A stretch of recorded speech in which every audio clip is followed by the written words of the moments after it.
Hello, hello, everybody. How's everybody doing tonight?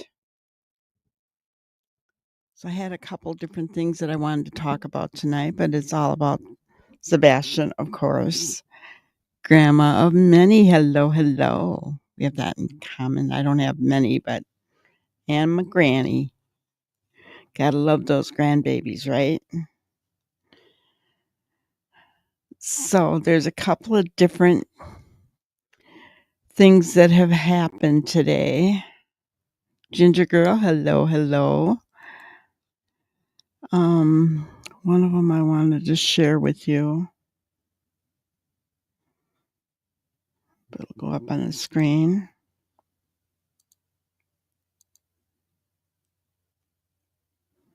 There we go. So this was under Facebook, I believe.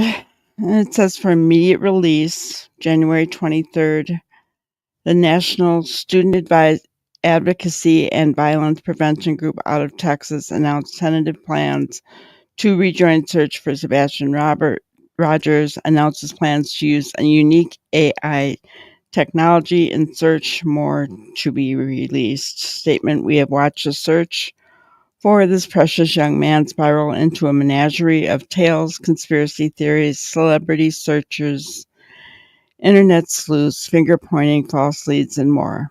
All the while, Sebastian remains missing.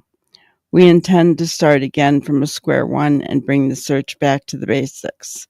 Step one: Seth, we need to talk. The 1 in 5 Foundation for Kids, which is the Uvalde Foundation. Now, many of you know that they were on right in the beginning, right?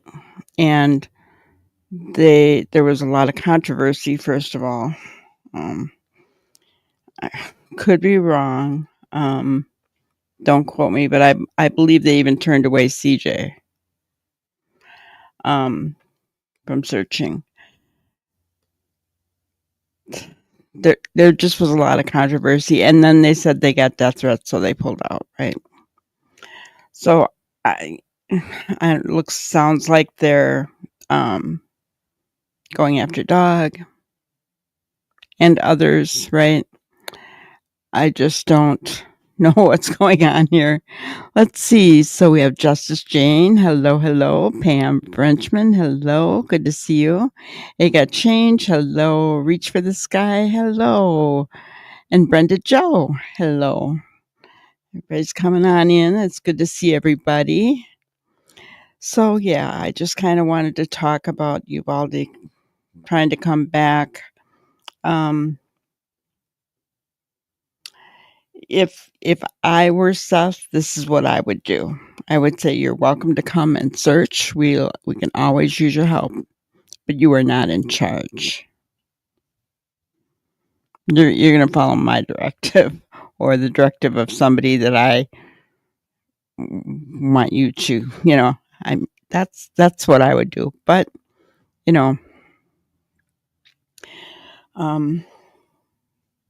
because I don't think you'd want to turn away someone who's willing to help, right?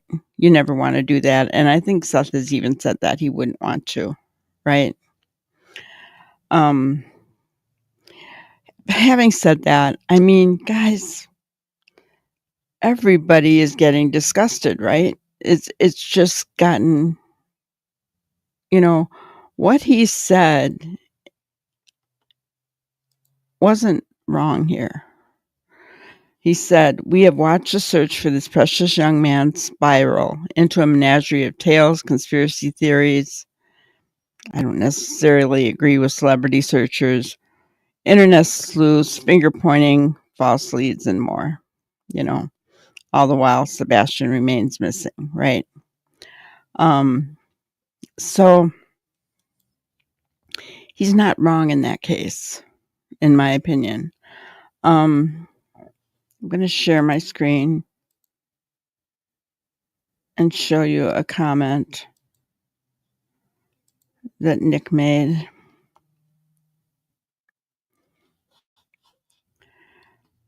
And I'm not sure what that means, right? But he put it out there, okay?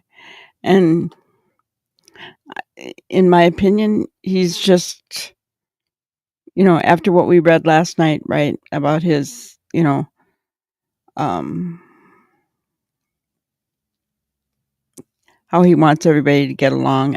He's just getting frustrated, right? Frustrated, disgusted, you name it. And then I can't help it, but I gotta show this one. Green tea. You're so goofy. Green tea. Isn't he sweet? I just love him. I mean, I realized he was younger then, but I love his sense of humor. Green tea. He's just so cute. Oh goodness. Um, yes, we're all better. We're all glad that Brenda Joe is better. Amen to that. Um, so there was also another one, just a short clip that I wanted to go over.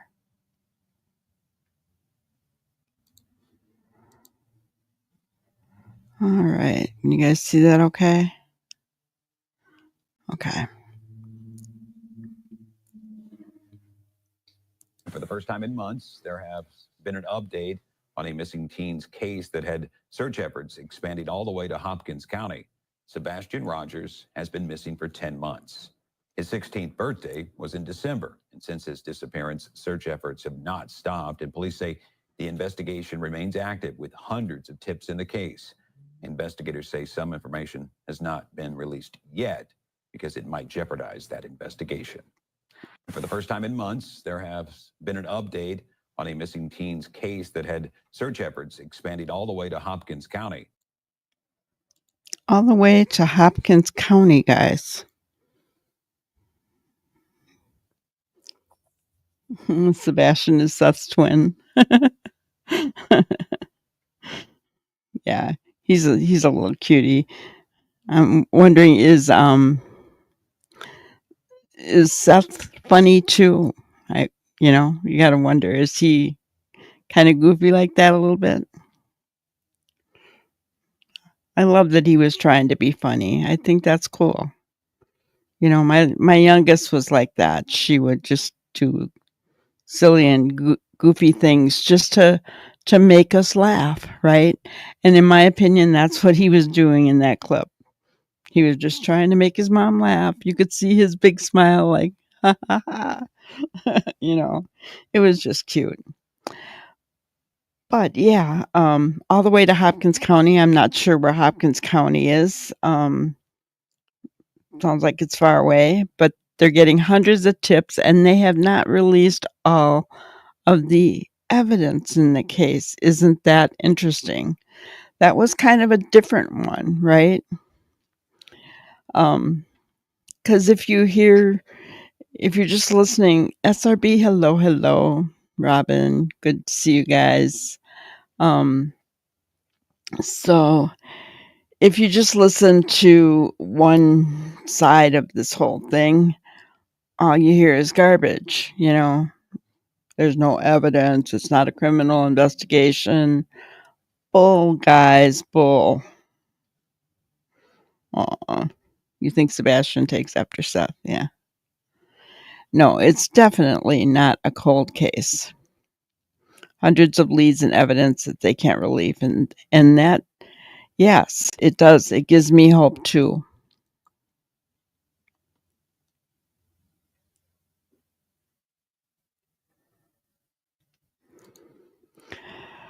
Scranton Strangler, hello. You know, I think they're talking about specific people that are on the RICO filing. I think that's what they're talking about. And do I think it's meant to be something derogatory? Yes, I do. I think it's just their way of, but actually, if you think about it, it's not derogatory. Um, I look at anybody that's promoting Sebastian as being on the green team, in my own opinion, if their heart really is toward finding Sebastian. But yeah, I mean, you know, but I think what they mean is the people that are on the RICO injunction, right?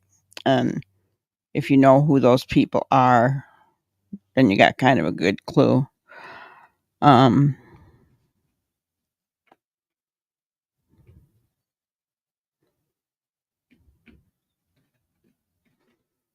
you heard dog is back at his home now. I think he's coming though this summer or this spring. He's going to be leading a group of searchers.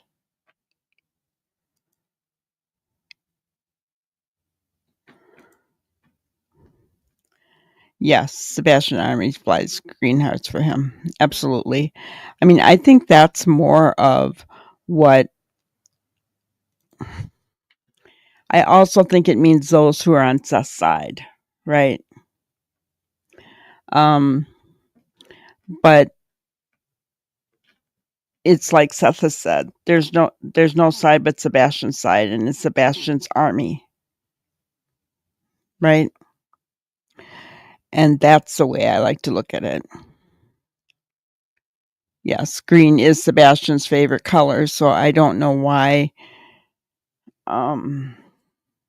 they're using that terminology. But good question, right? It's a good question.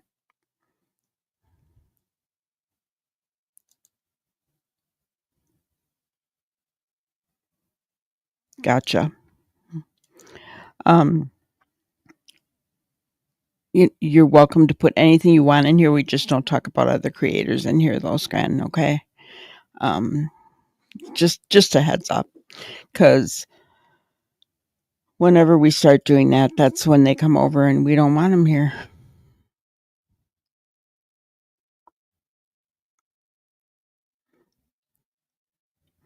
Yeah, I mean, sometimes you can see things on a thumbnail, and you're wondering what's going on, or you know. And honestly, I don't go over there much, so I don't honestly know. So, yeah, thank you, Ginger.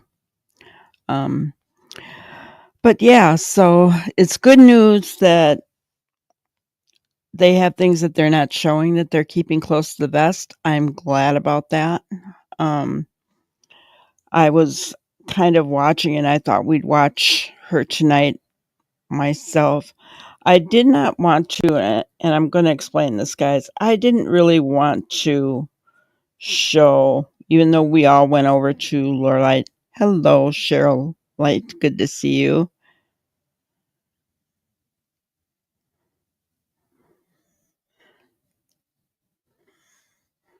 Right. Yeah. No, I agree with you, Scranton. I don't think, um,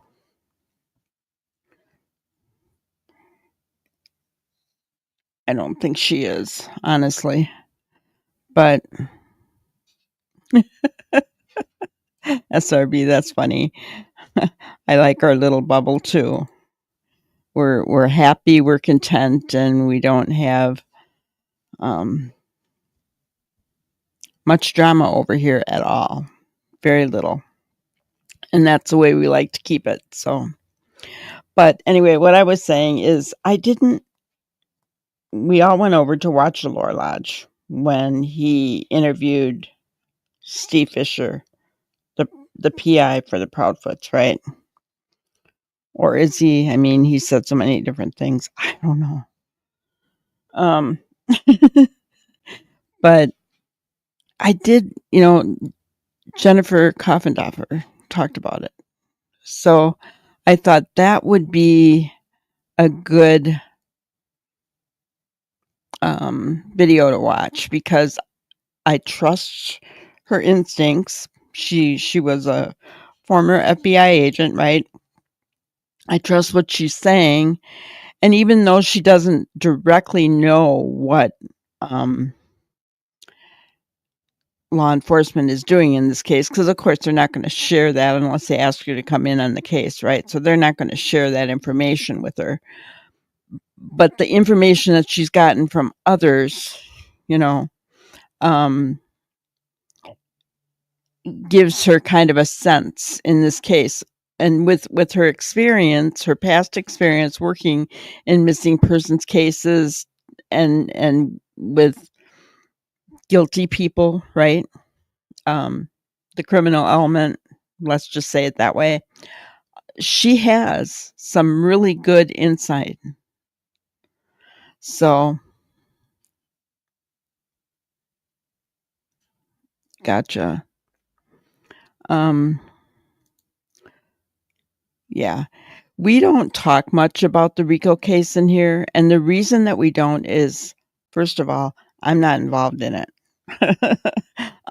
Thank the Lord. I'm just, saying thank you, Jesus. But yeah, I'm not involved in it. I've done my best to stay away from that stuff, and the reason that I have is because, yeah, I can't afford a lawyer. I would never ask my family here for the money for it. And I'm not putting anybody else down, for raising money for the lawyers. That's totally up to them. I'm just saying I couldn't do it.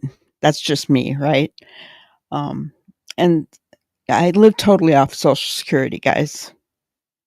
So just to let you know, totally Social Security. There's no pension. There's nothing else, right? I live totally off of Social Security, which you guys probably know is not much. So,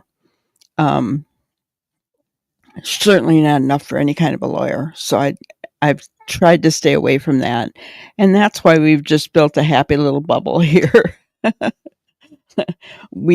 Anyone that comes into our chat, we're we're kind and loving to. We're happy to see anybody that comes in. And that's the way we are. That's just what we like to do. Right. Couldn't imagine getting myself in a bind like that over this stuff and then asking for money. Yeah. Yeah. And the way that some of this has gone, it'd be so easy to open your mouth to defend somebody and have it come back to bite you in the butt, right? Just, yeah. That, and that's why I've cautioned everybody that's always here to just please watch what you're saying, because they're looking in chats now. And, so, they can come here and look all they want. They're not going to find anything. I'm just, do we all have an idea or think we might know who's responsible in the disappearance of Sebastian? I'm sure we all do, right? But we're calling those people the abductors, because here at GCB, we don't believe that Sebastian walked out of the house. There's no evidence to prove that, right? In fact, the evidence is totally opposite, because there's no evidence, no central to show that he walked out of the house. He didn't leave with any shoes on, and this is a child or a coat, but he had a flashlight. Come on, right? It's a child who didn't like to be dirty, didn't like to walk barefoot. It was cold that night. No, So in my opinion, that's evidence right there.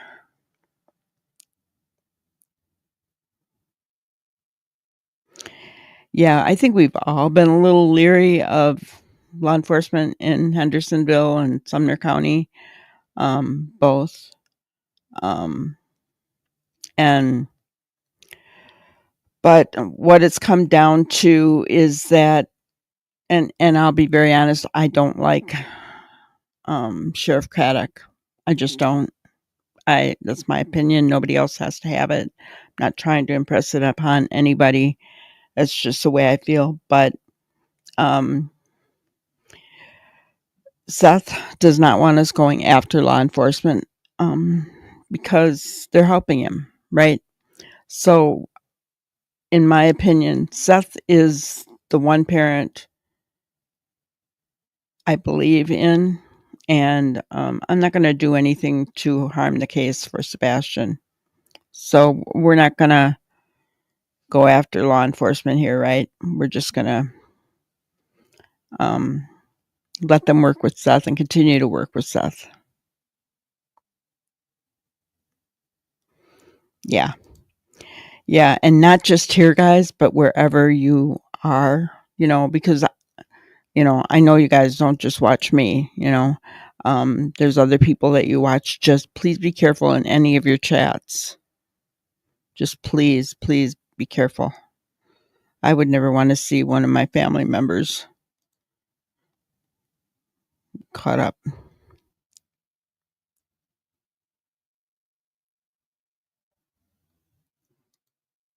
The thumbnail said their silence is a statement. In my opinion, no evidence is a statement, and no statement from the mom is a huge statement. Yeah.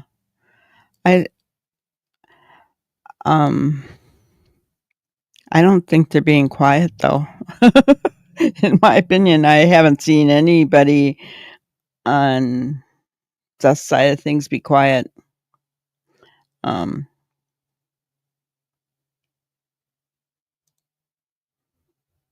Not knowing what Seth knows. That's right. And he doesn't even know it. They're not going to tell him everything, guys. So they're not going to tell him everything. Even he doesn't know everything. But if they've, here's the thing. Nick put out a letter. Was it 2 days ago now, guys? That was talking about everybody focusing on Sebastian and not tearing each other apart and, that kind of thing, which I totally agree with. When you've got a big group of true crime creators, right? It's gonna, excuse me, it's gonna be rare if you all get along because you're all different people. We're not gonna like everybody, right? But we can be kind to everybody. This old granny believes in that. We can be kind. We can even agree to disagree, right? While still being kind and respectful. Okay.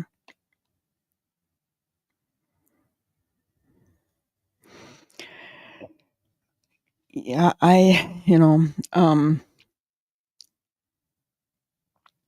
as far as I think that the perpetrators of this crime, there's not enough evidence yet. But I think a case is being built.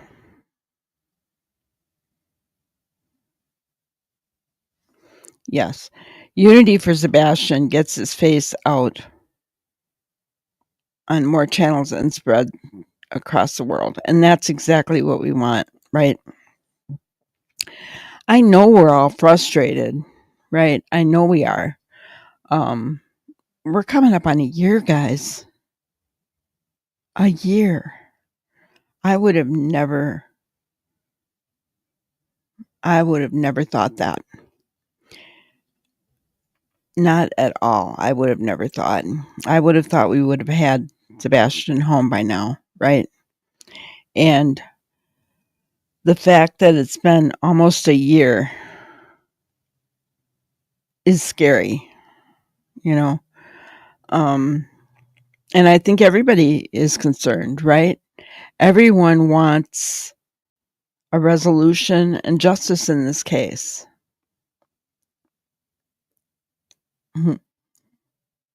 Canine, yeah. Well, that's good.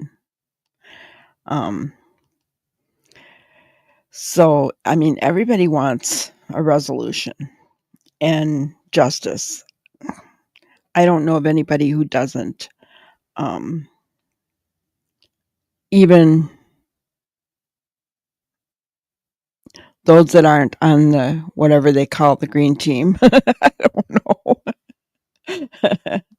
I even think they want, a resolution, Sebastian to be brought home. You're right.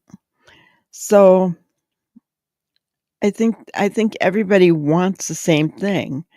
It's just sad.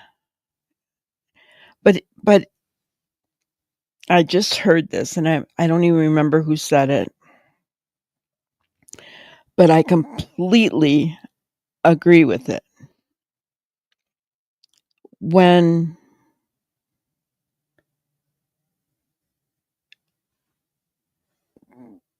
subscribers are encouraging the drama and the hate, it just keeps going. Because the creators are going to give them what they want, what the subscribers want. And I have to tell you guys,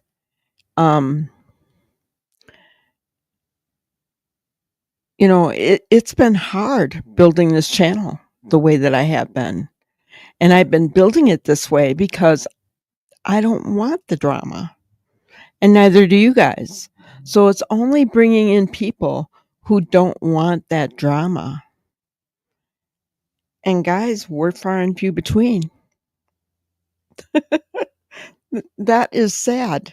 If you think about it, that is very sad.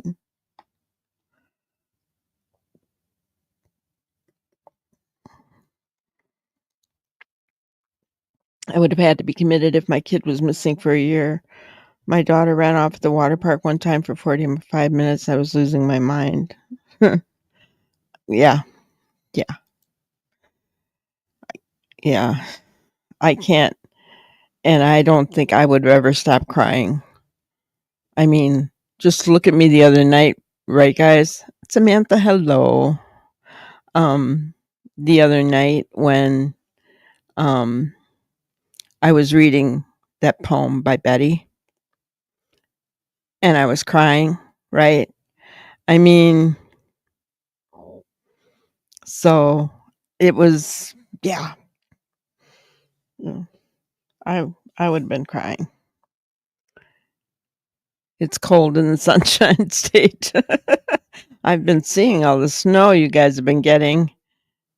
You're getting more snow than we did. We've got some, and I'm up here in north central Wisconsin, but we don't have 10 inches like some of you guys got. Hello, rigor motive. I am having a beautiful day. How about you?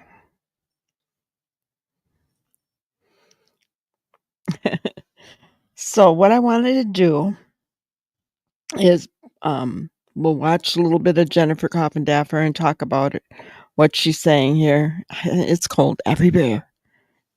It is. I think it's cold everywhere. Lacey's being naughty. How come she's not downstairs by you, Brenda Jo?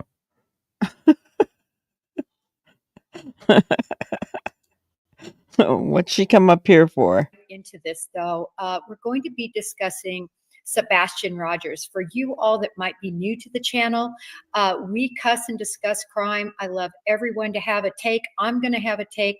My takes are through a law enforcement lens, certainly. And I always like to hear what each of you think Kind as of well. cookies. So please be sure to say what you have to say in the chat and leave any comments you want. I look at all of it. But let's get started. Sebastian Rogers went disappearing, Aaron, or hello, disappeared, I hello. should say, went missing in February 26th of last year, 2024. He was only 15 years old. On December 7th, he turned 16, so he's 16 now, but went missing at 15 from Hendersonville, Tennessee. He was in the home with his biological mother and purportedly went to bed at about last heard, if you will, was a thud from his room at about 10 o'clock at night by his mom. Kind of mixed reporting from her as to exactly what happened, what she said. But the last reporting was on Nancy Grace, where she essentially said, hey, you know, keep it down in there. And that was it. So in any event, here we are. We're coming up on almost a year since Sebastian went missing. And just 2 days ago, the Lore Lodge had a person named Steve Fisher on his channel. Now, a little bit about the Lore Lodge. I had not heard of this channel, and I'm so glad I discovered it. They're not exactly a true crime channel, but they have the same sort of vibe as Kendall Ray in true crime. She's such a great storyteller. She does an amazing job with her facts. She has a huge fact-checking staff. Been fortunate enough to be on with her and actually go visit her in Denver. She's an amazing, gives amazing long-form accounts of different cases and does a good job. And that's sort of how Lore Lodge is. He has a huge platform, big following. And he and Steve Fisher had sort of been getting into it on Twitter X, right? Just into it. I mean, Lore Lodge. Bigger motive. It is a one-story house. There is a room above the garage, like a bonus room, but basically all the bedrooms, the living room, the kitchen, bathrooms are all on the main level. So she was on that main level. Oh, Serenity, thank you so much. I just ran across your channel and subscribe. I've been watching about Sebastian since the beginning, and I have learned quickly who the ugly channels are and which ones want to find Sebastian. Oh, yes. Well, our heart is for Sebastian here, and we don't like the drama. Ugly is a good word for it. Very good word for it. Thank you so much. So I want to say thank you from Lacey.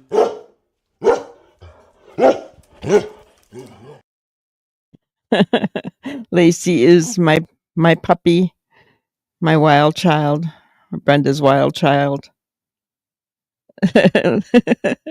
Lacey snuck up there. She sure did. So, thank you so much. That was awesome. Appreciate that. All right. Let's continue on. So, yes, she was saying that the Lore Lodge and Steve Fisher, the private eye for the Proudfoots, allegedly for the Proudfoots, were getting into it on Twitter. Has the stance that Katie Proudfoot and Chris Proudfoot are in some way responsible for Sebastian going missing. And I don't just mean not hearing him go out the door, but he thinks it's more involved with that than that. And of course, Steve Fisher has very adamantly said, no, he walked away. That was up until really this interview, but we're going to get more into that. This you, as all of you who follow me know, my vibe is not about putting down other creators. That's not what I do here, or even other people necessarily. I definitely advocate for justice for people that I believe have been charged and have possibly committed crimes, certainly going to advocate for the victims of those individuals.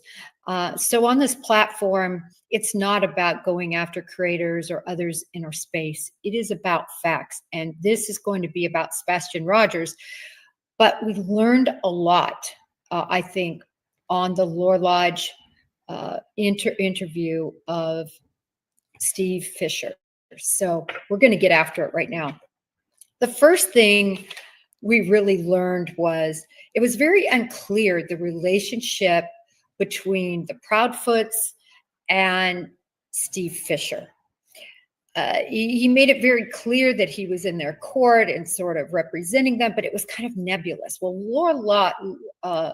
he got down to it. He made it very clear in his questioning. Me too, Robin. Even though it took a little while with a little bit of beating around the bushes, this is what Stephen Fisher says.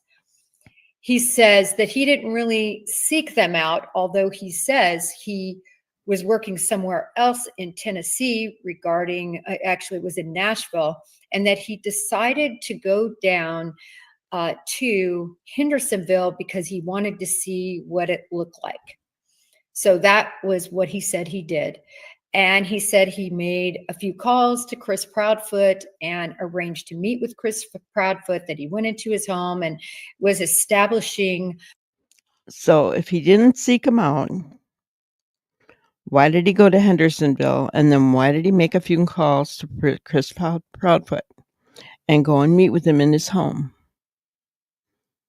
But he didn't seek him out. Does that make sense, guys?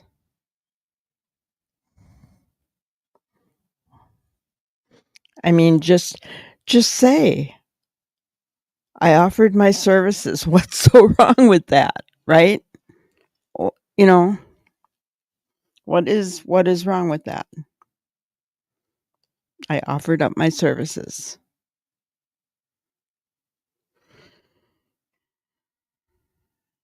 Yeah, definitely, right? I mean, crazy. This relationship. I don't Nothing wrong with understand that. that. I mean, according to Steve Fisher, he is a private eye, licensed in certain states, and he, over the last few years, he talks about it all the time. He takes classes and considers himself a search and rescue person. So, what it seemed like from his description of what happened was basically he was kind of hoping to get a client. Nothing wrong with that. And he landed Chris Proudfoot and Katie Proudfoot. He was paid, he said, $15,000. I found that very interesting too. And I'm going to say why. I work with a lot of PIs, as you can imagine. Many FBI agents, not me, but others, they love to continue investigating once they retire, investigating from that standpoint, working for different clients and doing investigations. And that's why I always say, and I'm going to try not to take too much of a diversion here, but when anybody is looking for a PI, I always say, please contact me via DM on Twitter, please, because I have a whole cadre of different retired FBI agents. Why do I trust them? I trust them because they have in their area, they're going to have amazing relationship with local and state and different authorities there that you're not going to find with somebody on Twitter who says that they find missing kids. I'm not just talking. Isn't that interesting, guys? She's kind of saying she doesn't trust Steve without saying she doesn't trust Steve. She's saying, I have a whole cadre of former FBI PIs who have relationships with law enforcement and, and have the experience needed. So contact me if you need a private investigator, not somebody off of Twitter.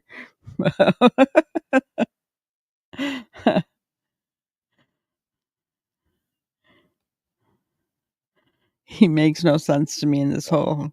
Well, see, I wish I had the ability to be so as nice as Jen is. She's very diplomatic.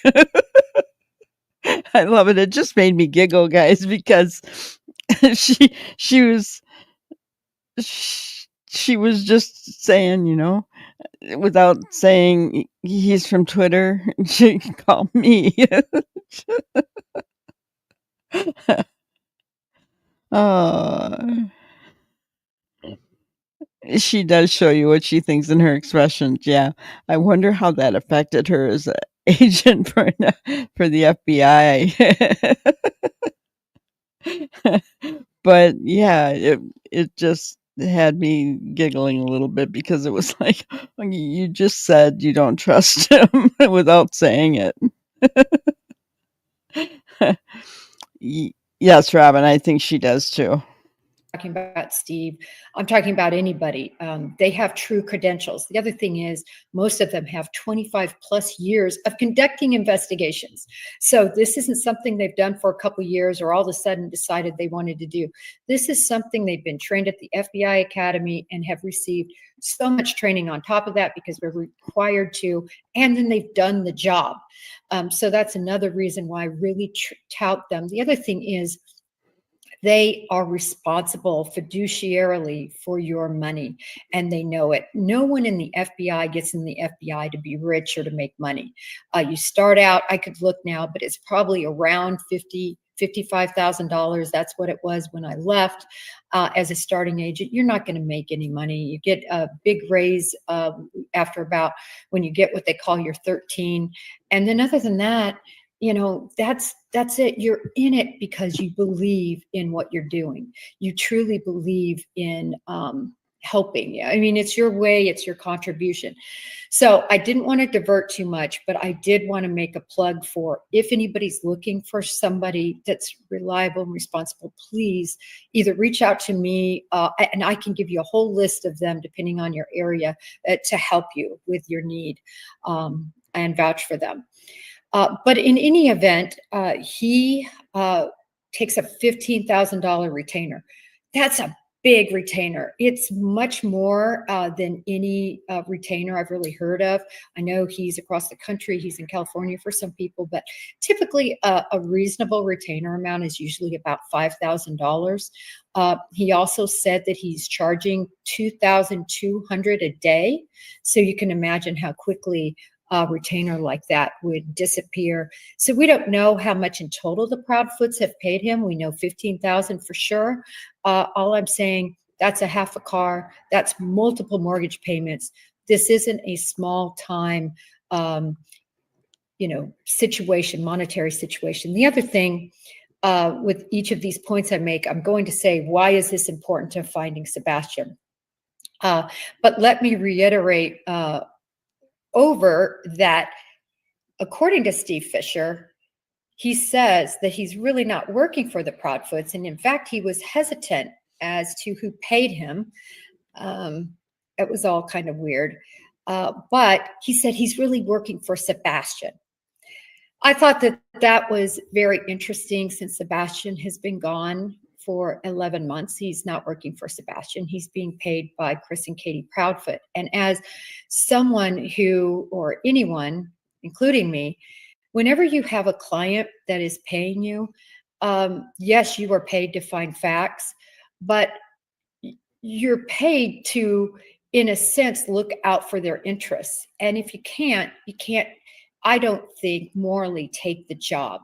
So to me, you must believe in their position is what I'm saying. And if a situation occurs, that you find facts and you cannot anymore support their position, you need to fade out. That's my belief in doing anything, whether it's PI work or whether it's expert witness work. Having said that,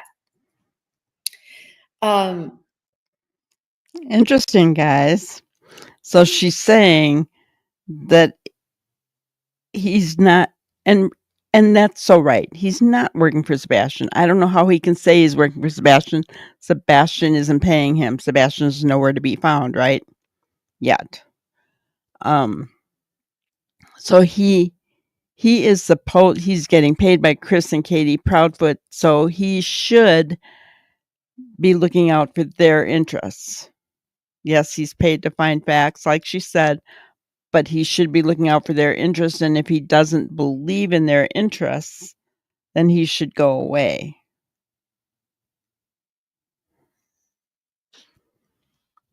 He's claustrophobic and he won't go into a cave. Yeah, I heard that too.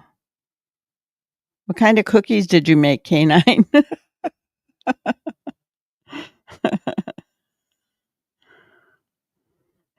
Yes, and we've heard that yeah, sounds like somebody got ripped off. If you can get a PI for 5,000, that's an average retainer. She would know, guys, right? She would know. But I think that is funny.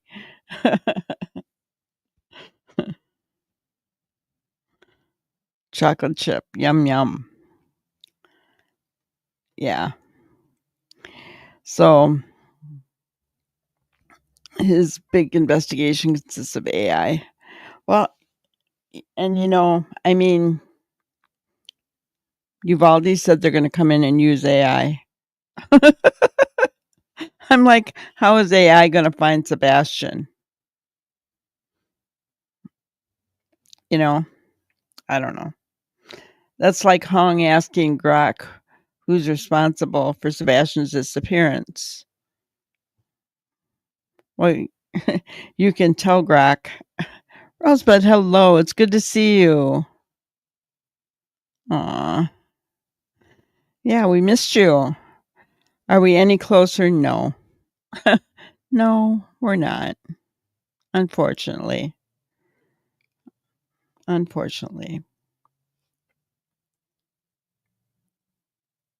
Your chocolate bar with peanut butter, those are good. My mom used to make those. Those are yummy. Okay. Guys are getting me Why is hungry. this important? This is important because we have seen now for months, by the way, he signed the agreement November 14th, but we know he's been involved with the Proudfoots far before that because he went down when he was working on Riley Strain. So that's when he took the diversion and first started calling Chris Proudfoot and first met with him and all of that. So we know they've been involved for a long time. And I think this is important because when you're going to gauge the veracity of somebody providing information about a case, it's important to know, are they paid by anyone? Does anyone have a foothold, if you will, on their Ginger. their narrative? Is anybody paying for them to represent them? So I think it is important. Although, to be fair, Steve Fisher says if he finds anything that ends up pointing in the direction of Chris or Katie Proudfoot, he will immediately go to authorities and report it. So he says, despite the money he receives, he is not biased and he represents Sebastian's interests. So I want to. Do you guys believe that?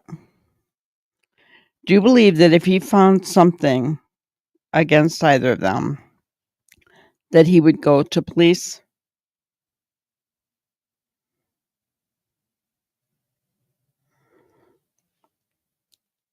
Yeah, that was horrible to watch, Rigger. It was awful.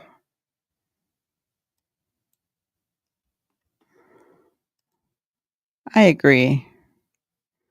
It's a computer and you can tell it anything you want it to say.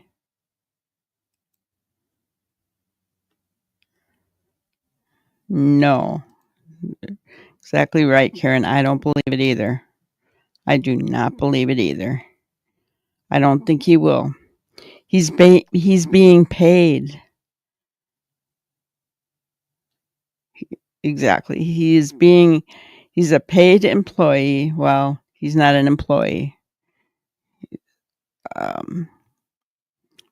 He's a sole contractor. So, that's his salary. But nevertheless, he's being paid to put their narrative out there. And that's exactly what he's doing. Nobody could ever tell me any different because he's on Twitter all day long. X. I forget that. I think Elon should just go back to calling it Twitter.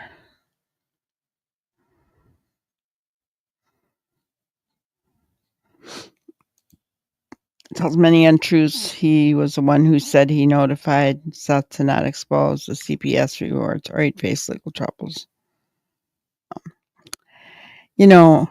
And he may think that he's responsible for telling Seth not to expose them, but Seth's lawyer would have already told him not to do that. So he can't. And anybody knows when I've ever talked about the CPS reports, Seth cannot legally share them, guys. He can't. So, he had the right to have them for his knowledge, but he can't legally put them out to the public. Okay? And I've said that from the get-go. That's, when it all started, I said Seth can't legally put them out. So guys, don't be hoping for that because it's never going to happen. He cannot do it. If he does, he's going to be in some legal hot water. And he didn't, he hasn't. And all he has said is, well, you guys know what he said. He said, those two should have had restraining orders against them from Sebastian, right? So yeah. I have never seen a PI behave in the way that SF does. Right? And it's come out that Heather and Chloe both worked for SF, right? But you don't hear from those guys. And until all of a sudden they were on podcasts, right? And I don't understand that because when you hear a PIs, I mean, that's what it is, private investigator. They sleuth. They do things behind the scenes, right? They're not out in the public on podcasts and on Twitter or X mouthing off at other people. So I have never seen anybody act like that before. I think he's overpaid, in my opinion.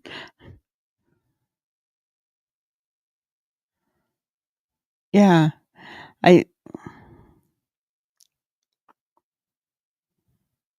Yeah. Right, Robin. But he said he probably did.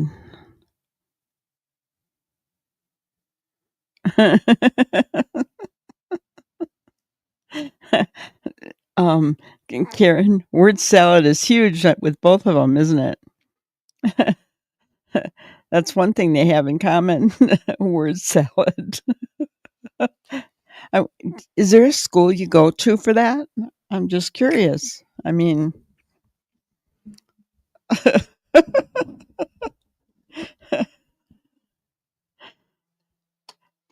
you gotta wonder. Put out there what Steve Fisher said in conjunction with the facts known in terms of the money. All right. Another really important point, I believe, that Steve Fisher talks about is video footage. Now, we've known about this for a while, over 100 hours. He actually stressed that, I think, 3 times, but over 100 hours. Over 100 hours. so that he, as far as we know, has a lot of video coverage from the various Ring cameras and other video that was in the area. I think this is really, really important because he says from looking at this video, he and what he describes as an analyst, that they indeed have seen a person that they have not been able to identify. He further says, if we are to believe him, that, and I believe this part of what he said, you can very much tell when he's telling the truth and being forthright. He very succinctly will talk about something. When he's not, it's like a pinball machine, whoa, reel it in. This is yes or no.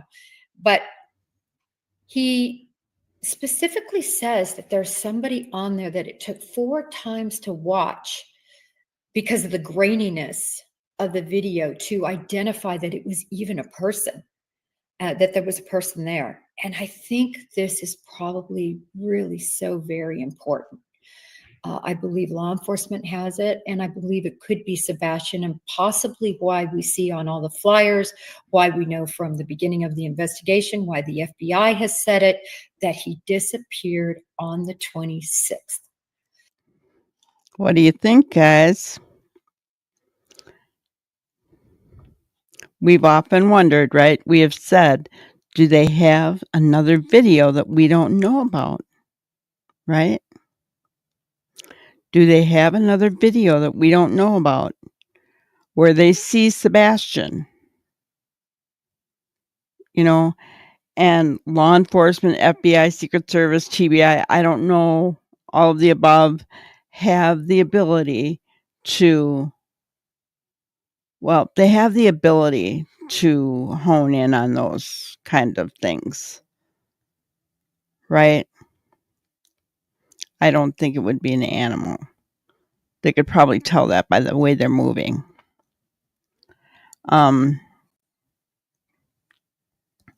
So, I mean, to be like in the house that I had in the country, we get up and I'd see bears at my bird feeder, right? They, even though they're on their 2 feet, they move differently than a person does.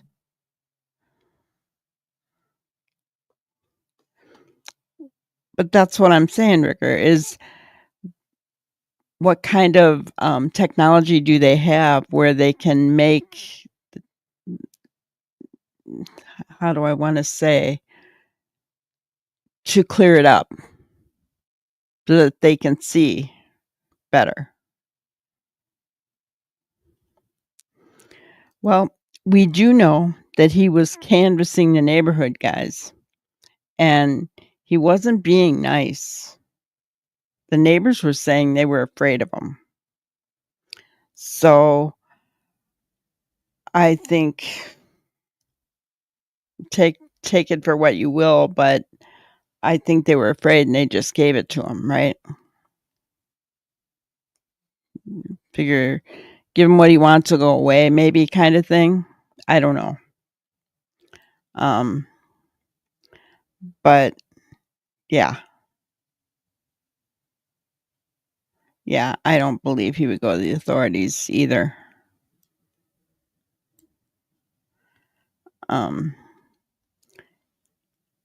Guys, he's getting $2,200 a day.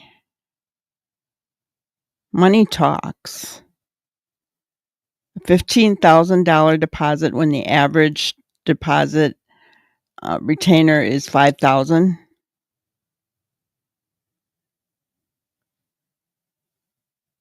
I mean, $2,200 a day. I don't even make that per month, guys.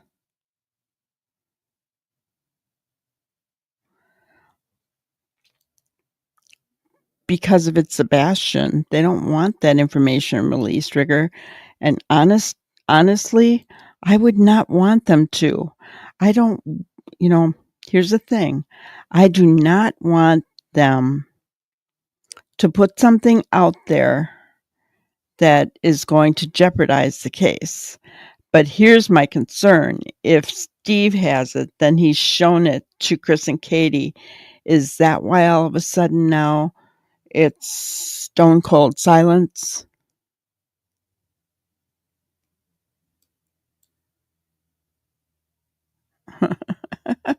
Hundred's a magic number, is it?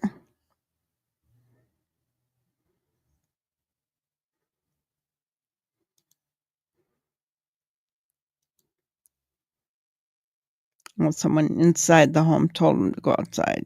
Yeah.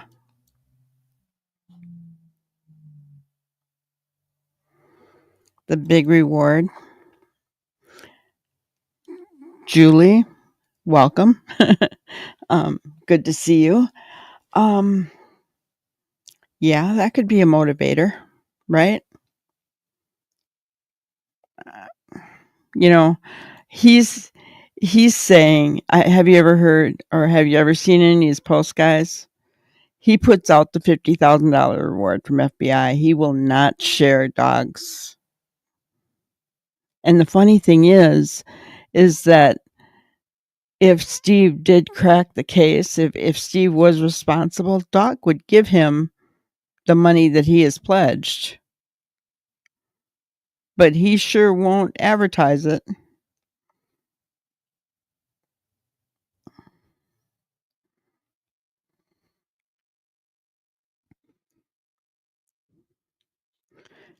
Yeah, that was a theory, wasn't it?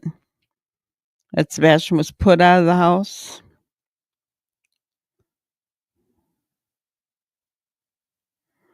Money, money, money.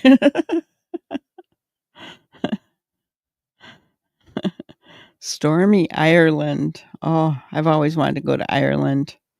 It'd be awesome. Love right back at you, Julie. We're happy to have you here. But that's interesting. Yeah, money talks, but what about the reward? Maybe he would, guys. But how long can he milk out the 2,200 a day, right? How long has he been on the case? What did he say in that interview? November, because the Lore Lodge caught him in a lie.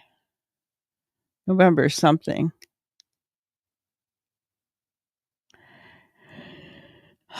That's never going to happen, Rigger. Never going to happen. If I encourage you to go to last night's video and look at, we talked about narcissists, psychopaths, and sociopaths. Oh my.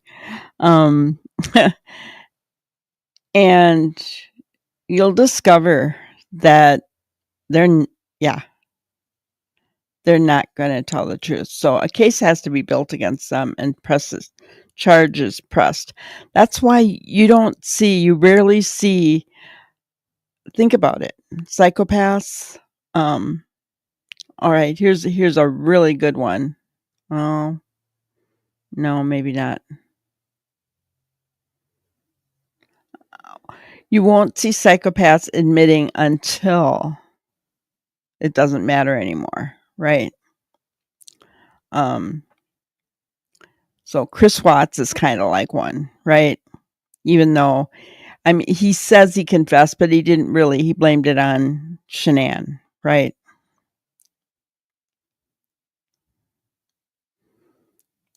I agree with you, Julie, 100%. That's where I'm at as well.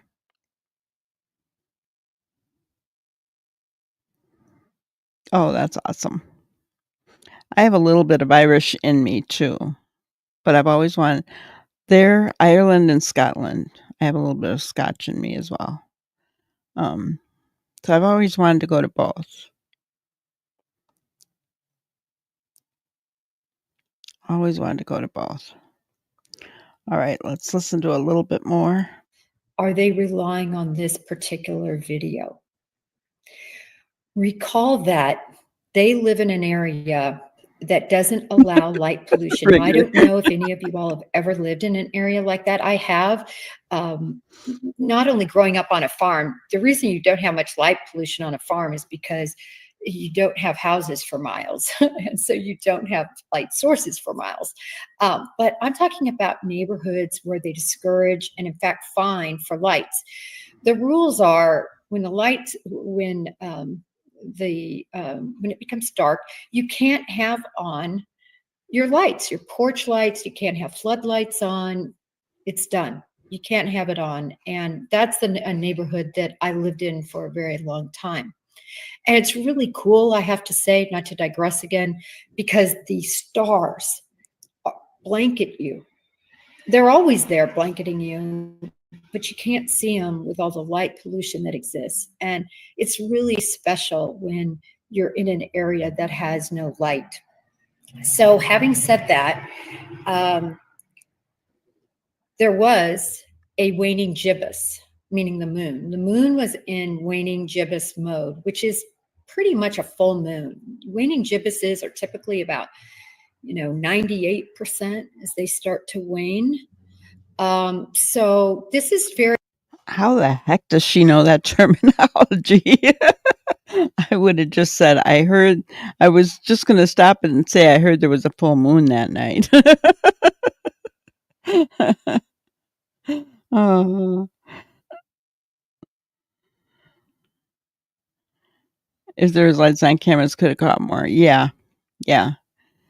But if there was a full moon, the thing is, I'm wondering, was it kind of cloudy? Right?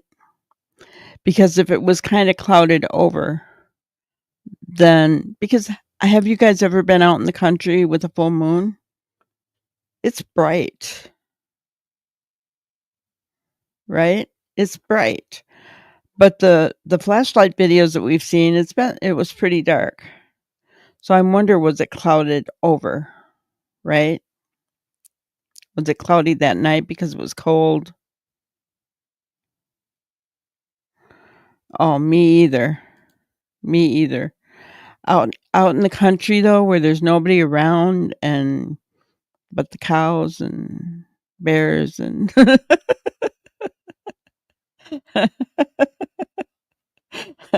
raccoons, and at least in Wisconsin, right? It's beautiful. It's beautiful. Nothing like it to look up at the stars. Oh, they're just so beautiful. And full moon, and yeah, it's just awesome.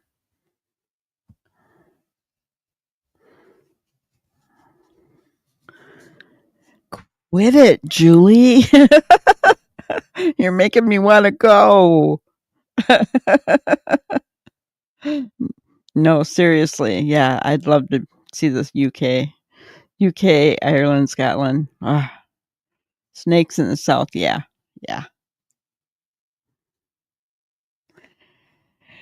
Yeah, you would think those white stripes on his pants would reflect some light.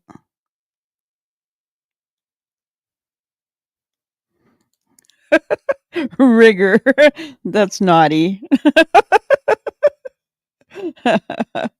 It's pitch black on the mountain here, but the stars are amazing and nothing out there. No street lights or light pollution. That's awesome. Yeah. That's awesome. Do you guys have snakes, Julie?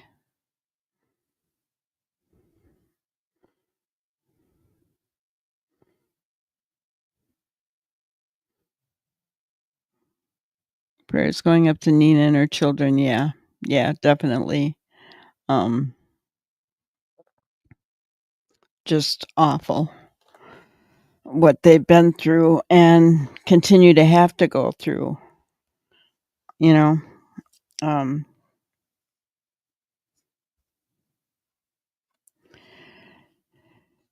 I can't imagine how she feels every time Faith has to go. It's got to be awful. All right, let's listen to a little bit very more interesting here. because, of course, there would be some light. And the reason that I say that they're able to pick up anything at all is because there was a waning gibbous. And that's likely why they were able to, even though very faintly, make out that there was a person there. Recall that cameras, light is so important for a camera to properly function and define what that camera is seeing. And the less light, the less defined whatever you're looking at is. And that's why, and we're going to talk about the light video, that's why in many of the footage, much of the footage that we have seen, other than Texas Roadhouse, where it's nice and light, it's hard to make a lot of things out. But he has this footage, and that's why the significance, I think, is important, because he says he has it. I believe he has it. And the most important thing, I think he talked about that I believed, was this person that was spotted. He goes on to say, though, which I find very, to me, it was just concerning. And that was Laura Lodge asked, hey, listen, can you release part of that? Can we see part of that? Maybe we can make something more out. Maybe somebody else more technical can even do a better job with defining it. We obviously know the Secret Service, the FBI, the FBI's CART team, all these teams have been involved in looking at this video. And I guarantee you, they have it able to see what is at all possible to be seen. I've seen these guys, when I would send in video for license tags that you couldn't see in the dark, all of a sudden they'd send it back to me and whew, there's my tag, there's my plate number. See, that's what I was telling you guys. She knows that that technology is available for them to do. And that's what I think they have. And this whole, see, so we learned something from Steve, whether we, yeah, well, you know where I'm going, but we learned something because of Jennifer Coffindaffer, right? Because I was there, I was listening, I didn't hear it. And I think that's because I'll be honest, I'm biased toward him. So I'm listening, but I'm not really listening to him, right? My mind is biased toward him. And that can happen, right? But we learned something. So how many times, guys, have we said that there's got to be another video out there that we don't know about that shows him on the 26th? Okay. Now, this doesn't mean he still wasn't taken. It could be that video.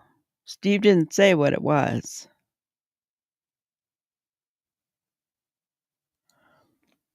Yeah, I get you, Samantha. Oh, no worry, Julie. I'm sorry you have that. I have a little bit of it too. It's awful. Right. Just that Sebastian hated spiders. I don't think he would have been lurking in the bushes.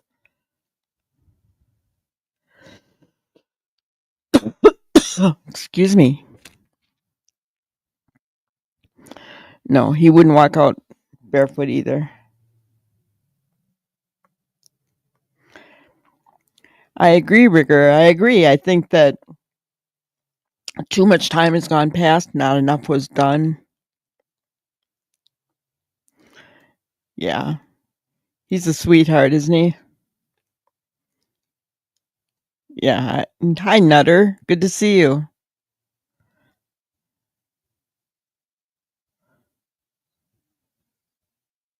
Yeah, he wouldn't have walked outside with no socks or shoes on.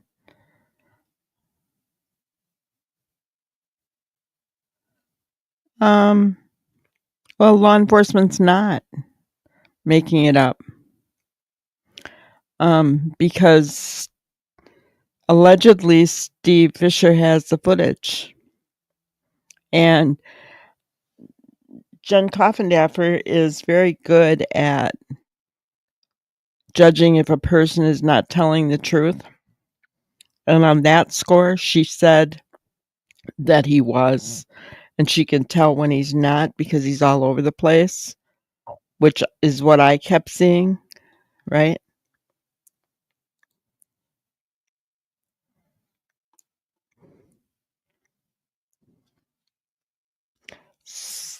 So, yeah, but showing that information, being able to know that that technology is out there really is a good thing.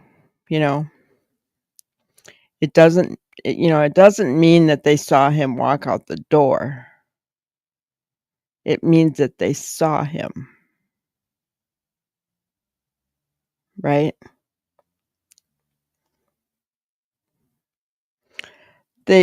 Robin, they did in the beginning.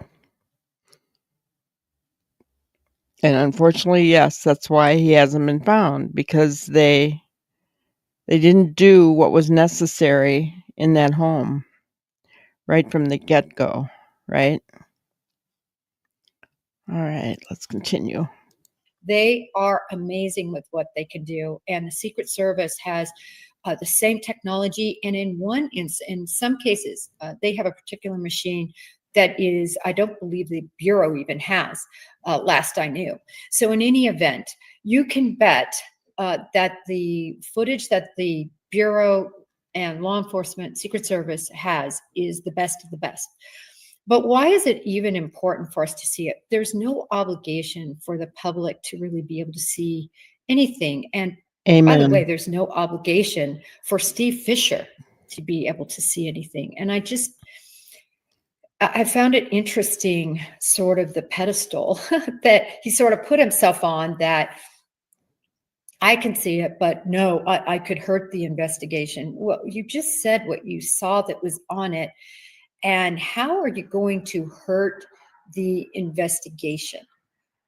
We already know the film that has been seen. And, unless you can make out a particular face or name or license tag or something like that, I just found the whole reasoning, and I particularly found it confusing personally, because Steve Fisher has said Sebastian Rogers left the residence. Well, if Sebastian Rogers left the residence, why in the world is this a case? Why in the world is this nefarious? I don't agree with that position. I've stated this very clearly from the get-go, that I believe no matter what, this is a crime and a criminal investigation, because I don't believe Sebastian Rogers made it out of that neighborhood without the assistance of someone. And that makes it exactly what they changed it to, from an endangered person being missing to a Amber Alert. And that signifies being taken. And whenever you have that, that means that there is criminal conduct likely afoot. And even though I know law enforcement, I've seen so many statements, and I've gone into this on other lives, so I won't go into them, because on those lives I say the dates and I say, the newscast that I refer to. But they've danced around it a little bit, right? It's confusing sometimes whether they just mean there's no criminal conduct, or they haven't seen anything regarding the parents, or whether they just don't think there's anything. And recall, they haven't given any statements other than to say Green Hoodie wasn't involved since clear back in April. So you can bet there's much more investigation they've done from April to today that they have information on, but they remain radio silent, certainly, and that's good. They're doing their job, and we, the public, don't have to know. But I hope if they have anything that they think we could help with, that they certainly would release that. And so anyway, that was another important point that was gleaned from the Lore Lodge interview. So there you guys go. Just some things that I thought were really important that she brought out about that, right? So let's see.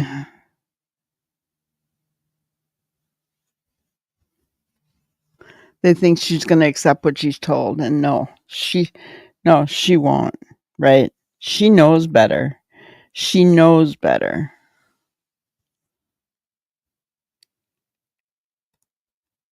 Right. And he wasn't one, I guess some autistic children have been known to, the term I never ever would have thought of using, elope.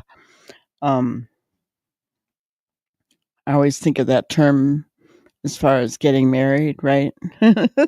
So to hear it in this kind of context is different, but that's what they're saying. That some autistic children are known to elope. And Sebastian, according to Seth and Katie and Chris, has never been known to do that. Yeah, he wasn't even allowed outside. He didn't have a bike. What's wrong with these people? I mean, wouldn't you try to play basketball with them, soccer, baseball? He's a boy. Volleyball, badminton. I mean, anything, right? I mean, even as a girl, I played softball and volleyball and badminton and tennis and shot a few hoops and, right? Nothing. The neighbors even said that there's nothing outside their home to suggest a child live there. That's sad.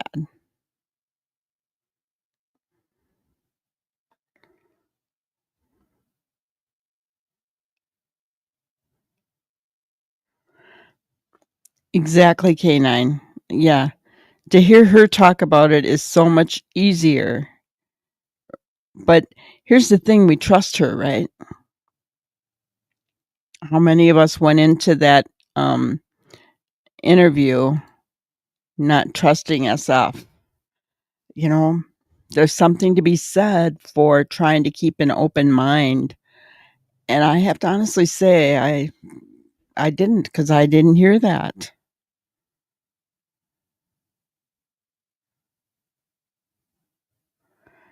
Yeah, she was saying that, but Granny, if you could question one person live on your show, who would it be and what would you ask them? That's an awesome question, Karen. One person. Let me think on that a minute.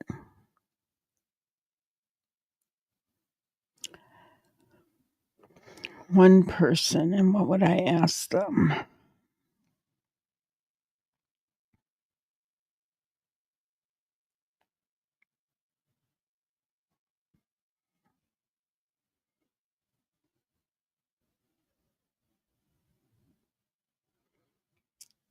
I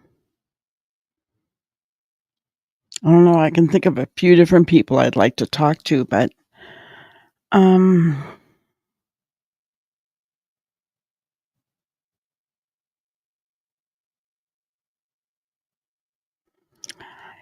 okay.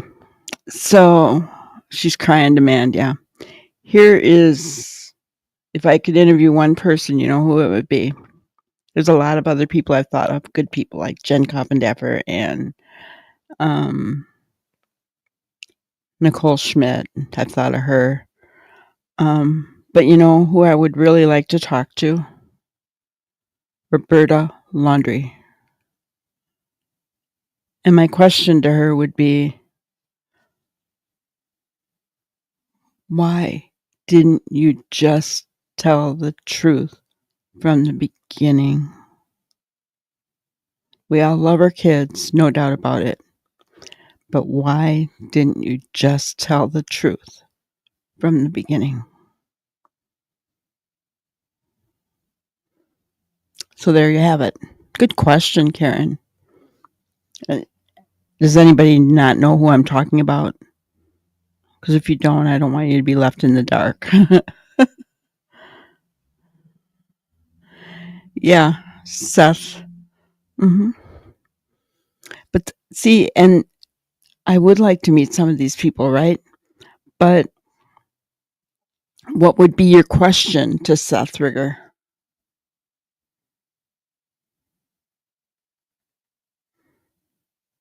Yeah, you're welcome.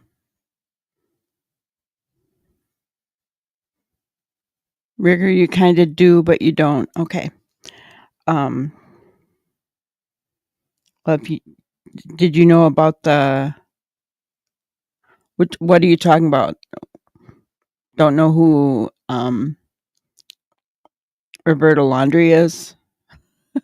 Or you don't know what you'd say to Seth? I asked 2 questions, sorry, and I know I asked you specifically one, but you kind of do, but you don't. Are you talking about Seth there? Oh, gotcha. Your question to Seth would be,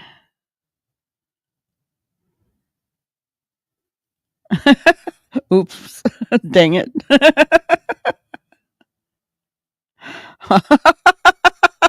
Okay. Oh my gosh. I don't think I could keep up with them.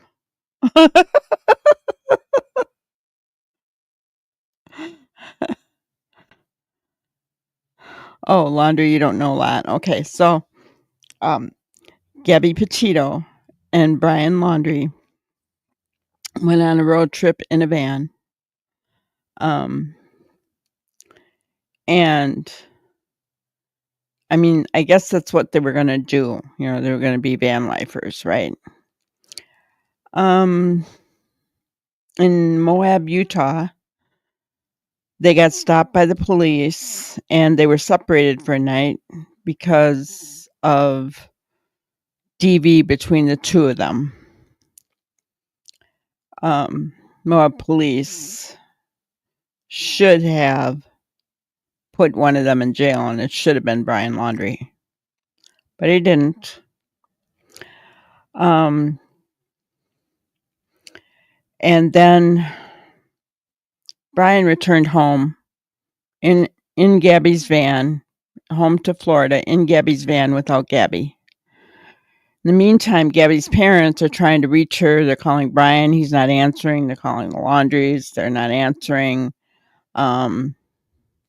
You know. And when they got a hold of the police and the police went to the door, the Laundries pleaded the fifth. And then Brian went off into the Florida wilderness and unalived himself. Yeah, she was absolutely gorgeous. She was. Horrific. She had been strangled. Yeah. But what is incredible about that story is that it went viral on the internet, right? It was awesome because someone who had been in the Grand Tetons is where she was found, right? And they were traveling and they were taking video. And when they got back home and saw all the information about Gabby and the white van, and they were trying to find the white van, they were trying to find Gabby, they said, wait a minute, I think I saw that van. And so they sent police the footage, and that's how they found Gabby's remains. Just, a few hundred yards away from where that van had been when they had seen it and where they had taken video of it. So, so somebody on the internet actually helped to find Gabby, which was incredible. So that story, I mean, that was my first true crime story that I followed, and I became hooked.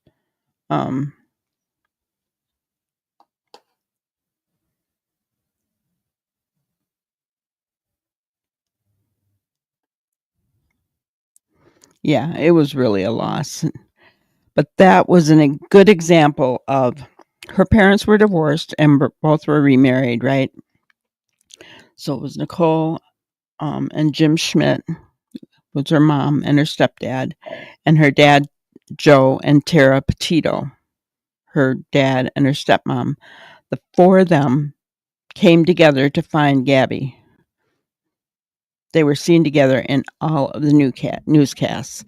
They all talked. I mean, Joe was hugging Nicole, Tara and Jim hugged. I mean, it was incredible, and they still work together today for the Gabby Petito Foundation.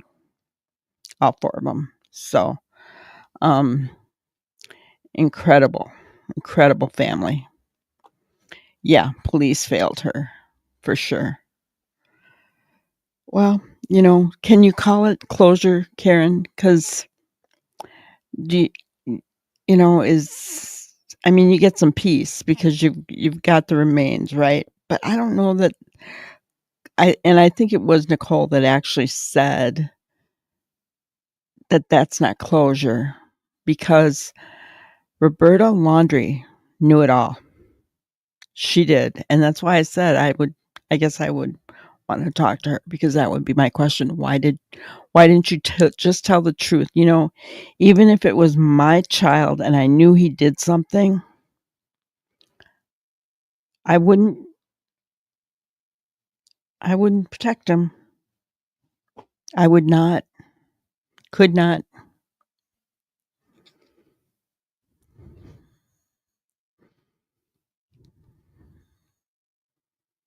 Gotcha. I've never heard of some of these people. Lucas Hernandez. I've heard of Kyron, but I don't really know the story. And Kenneka Jenkins. Yeah, it was awful. So, Julie, I didn't mean to ignore you. The video regarding a medication overdose, the fact that he may take sleep aids, the thud could have been falling out of bed. Someone said light on in room was 9:45. Phone call to partner at around the same time. Yeah. That would not surprise me at all. I've thought either an accident because we knew he had water on the brain, right? So a slap and maybe a little bit too hard of a slap and he fell and hit his head, or medication overdose, or intentional. But whatever, I've thought of all those things. The only reason I don't like to go there is because I have a hard time guys, thinking that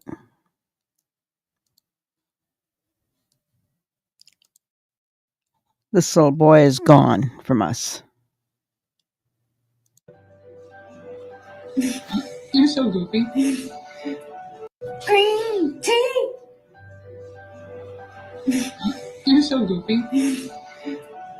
Green tea. I mean, how can you not look at that face, that smile, and knowing he's trying to make his mom laugh and not, I don't want him to be gone. So I haven't allowed myself to go there, right?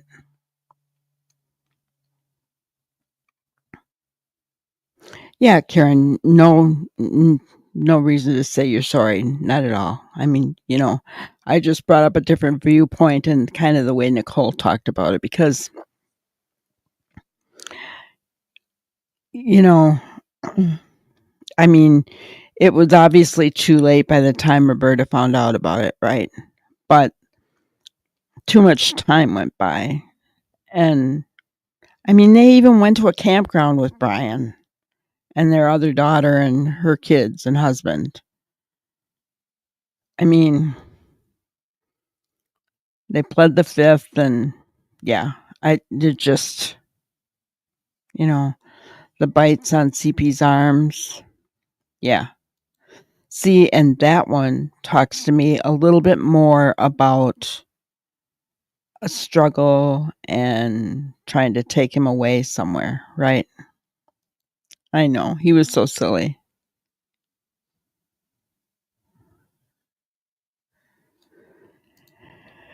You feel the same? He would ring his dad. I know. I know.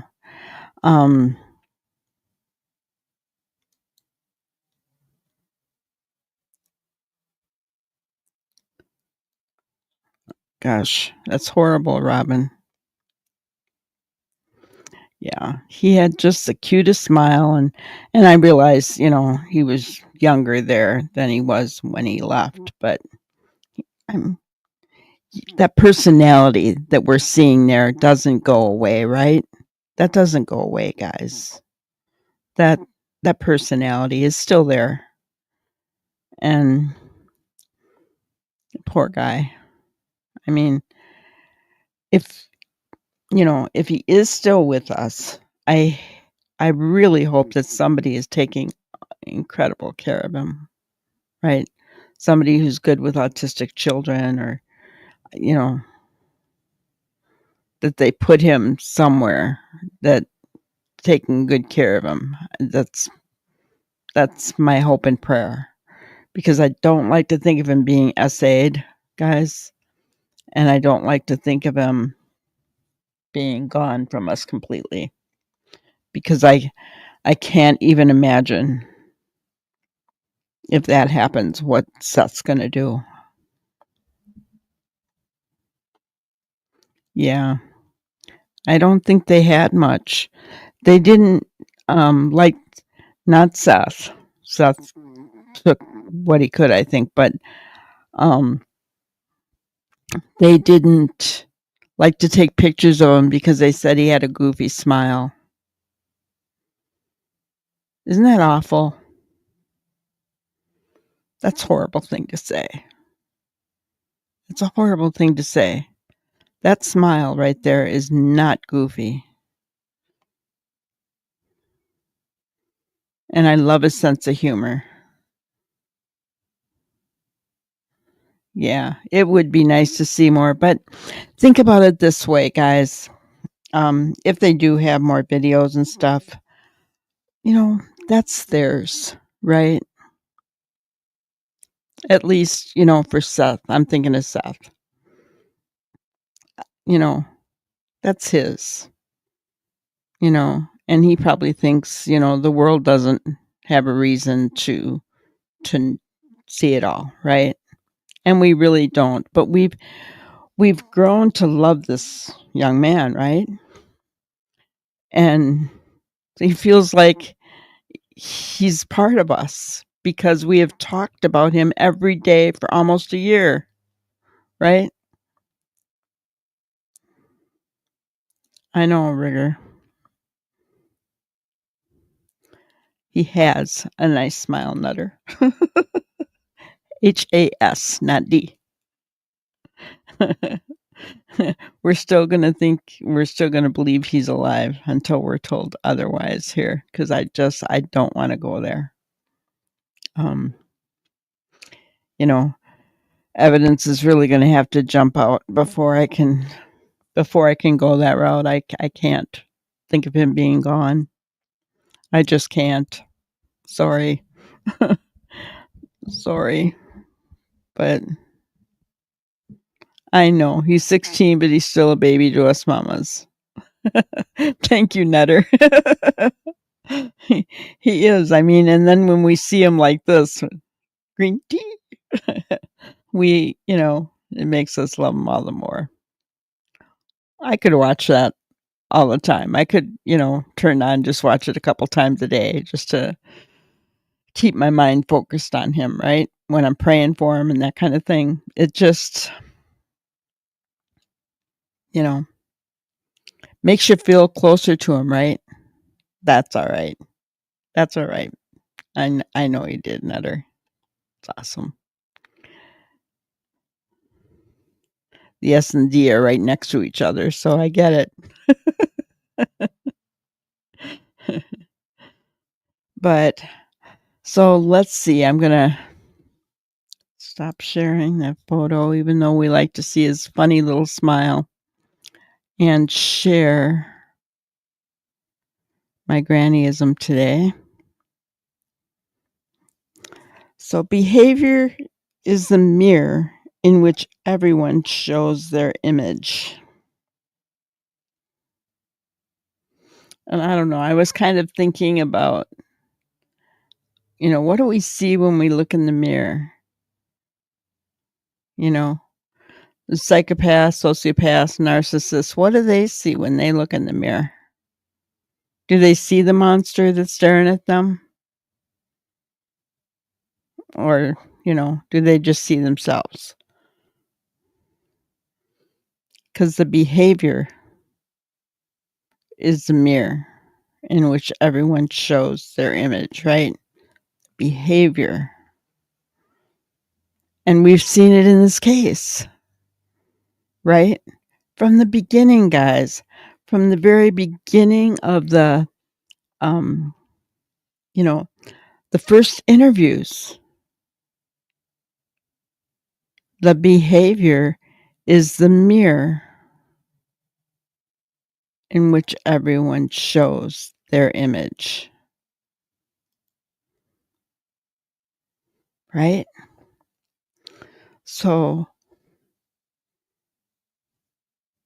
I mean, you can pretty much, when you see someone's behavior being ugly, right? Who said that earlier? Someone said that earlier.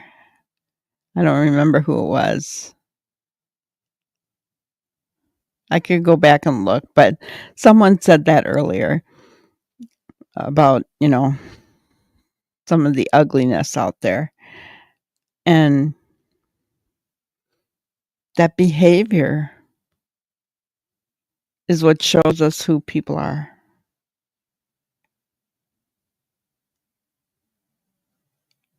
Right. Yeah. But those who know do see it. Right? Those who know, I mean, when we see ugliness, when we see hate, we see the image of what that person is, right?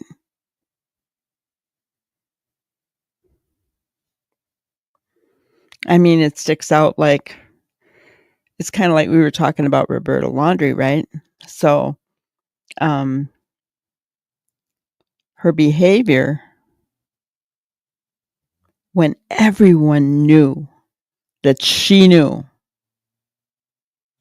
even though there was no evidence to suggest that she knew, but everyone knew it. We all knew it. I mean, her son came home with Gabby's van, and nobody would talk to Gabby's parents. Obviously, they knew, right? So her behavior showed us who she was. In the same way, and let's just put all three together. We have Seth, we have Chris, and we have Katie. Their behavior shows us who they are.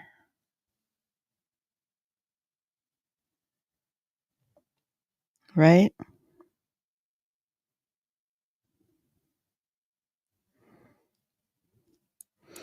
Samantha, they should have, but they didn't. I saw something on psychopathic behavior today. I thought about playing it, but I don't want to.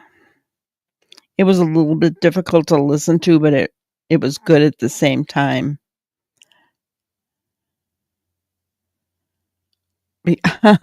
That is so good, Karen. So, psychopaths are known to practice emotions in the mirror because they can't feel empathy or sympathy. And they can't. They cannot. Right? They don't feel it.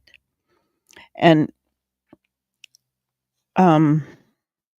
Dr. Phil did a study of psychopaths in prison taking their core temperature. So like everybody's internal temperature is 98.6, right? But your outer core temperature is like 91.6 or something. And he felt that psychopaths, right, that are in prison have a higher core temperature, because what happens when we feel afraid? When we get really nervous and we get afraid of something, well, we start to feel flush, don't we? Right? We start to feel flush. Our temperature goes up, guys. We have that trigger. We feel that trigger. Well, psychopaths, their core temp is higher, so they don't get that trigger. Isn't that interesting? I found that so interesting. I was like, wow. So their core temp is higher. They don't get that trigger that we get when we get all flushed and nervous and worried, and we feel it in our body. And yeah, I thought, wow, they don't get it. They don't get that trigger that we get.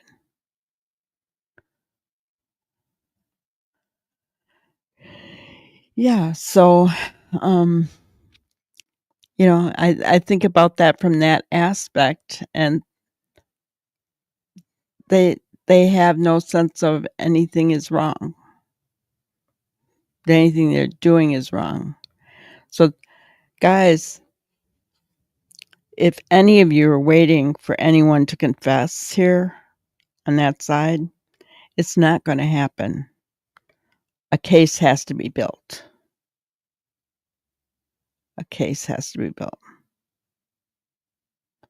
Yep, they don't have that switch like we do that says, no, that's wrong.